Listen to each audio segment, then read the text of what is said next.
Masters, అందరికీ నమస్కారము. మనము జీవిత ధ్యేయం బుక్ నుంచి రోజు కొద్దిగా తెలుసుకుంటున్నాం కదా. ఈరోజు మరి కొద్దిగా తెలుసుకుందాం. ముందుగా బ్రహ్మర్షి పితామహ దంపతులకు నమస్సుమాంజలు. ఇంతవరకు మనము తాపత్రయం అంటే ఏమిటో తెలుసుకున్నాం. ఈరోజు ఆత్మశాస్త్రం, అందులో శ్వాస, ముక్కులోని గాలి. శ్వాసే మన ప్రాణం.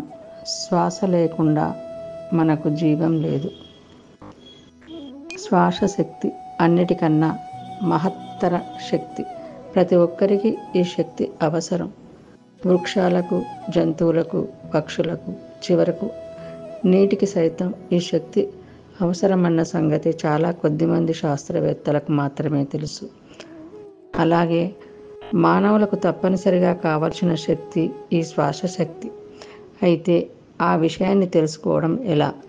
ఈ శ్వాసశక్తి గొప్పతనాన్ని సరిగ్గా అనుభవించడం ఎలా?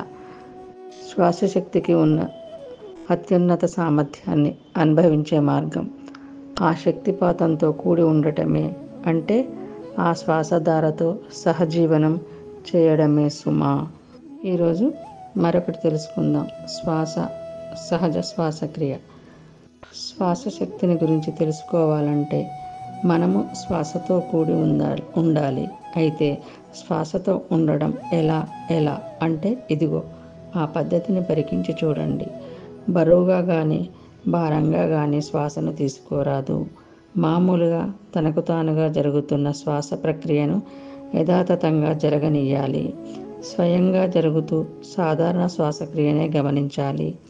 తదేకంగా గమనిస్తూ సహజ శ్వాసనే మన ధ్యాసగా చేసుకున్నప్పుడు చిత్తం దానికదే శూన్యమవుతుంది.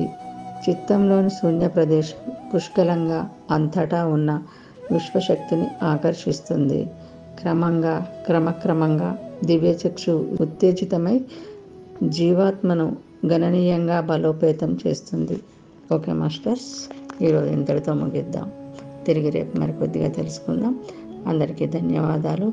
మనమందరము ధ్యానము, స్వాధ్యాయము, సజ్జన సాంగత్యము, శాకాహారము పాటిద్దాం, స్ప్రెడ్ చేద్దాం.